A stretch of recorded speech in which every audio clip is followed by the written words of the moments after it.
নমস্কার, সবাইকে স্বাগতম জানাচ্ছি। অনেকের প্রশ্ন থাকতে পারে যে লং টাইম ইনভেস্টমেন্টের ক্ষেত্রে এলআইসি কি জরুরি, মানে এলআইসিতে ইনভেস্ট করা কি লং টাইমের জন্য একটা লাভজনক হতে পারে, সেই নিয়ে কথা বলবো।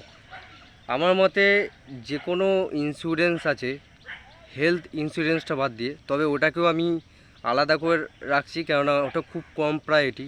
কিন্তু 99% যে ইন্স্যুরেন্স কোম্পানিগুলো আছে সেগুলো একটা ফাঁদ আপনাদের ফাঁদে ফেলার জন্যে তৈরি করা হয়।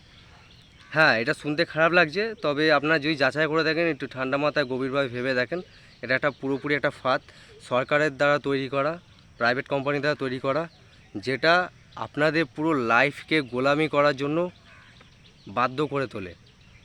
আপনারা সারা জীবন পে করতে থাকেন ওই কোনো একটা সময় রিটার্ন পাবেন বলে, কিন্তু সেই সময়টা আর আসে না। আর আপনি যে ইনকাম করেন সেটা আদৌ পাবেন কি পাবেন না সেটা কোনো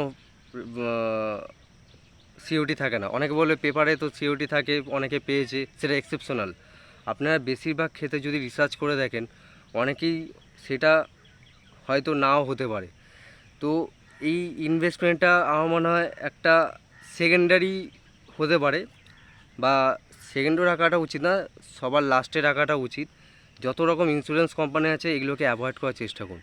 এগুলোই কিন্তু আপনাদের জীবনে একটা মস্ত বড় একটা অশান্তির দিক থাকে, যেটা বিভিন্ন মানুষ তাদের নিজেদের লাইফে যা কিছু সেভিংস, যা কিছু পরিশ্রম করার টাকা সব কিছু এর মধ্যে ঢেলে দিয়েছে। আমার মতে এটা একটা গুড ডিসিশন না। ইনভেস্টমেন্ট করলে নিজের মাইন্ডের ওপর, নিজের লার্নিংয়ের ওপর, নিজের স্কিলস, নিজের নলেজ, নিজের মাইন্ডসেটের ওপর ইনভেস্টমেন্ট করাটা বেটার। কেন, ওটাতেই আলটিমেটলি ইনভেস্ট যতটা করবেন তার থেকে 1000 গুণ বেশি আপনি ফিউচারে রিটার্ন পাবেন। ইনভেস্ট করলে এটাতে কোন গলার উপরে, আমাদের যে গলা, সেই গলার উপরে ইনভেস্টমেন্ট করুন, তাতে আপনি অনেক বেশি রিটার্ন পাবেন। ওই 1-2%, 5%, 10% ইনভেস্ট করে সেরকম খুব একটা লাভবান হওয়া যায় না। আশা করি সবাই বুঝতে পেরেছেন কী বলতে চাইছি। যদি কোনো প্রশ্ন থেকে থাকে নিচে কমেন্ট করে জানাবেন। তো ধন্যবাদ, সবাই ভালো থাকুন, সুস্থ থাকুন।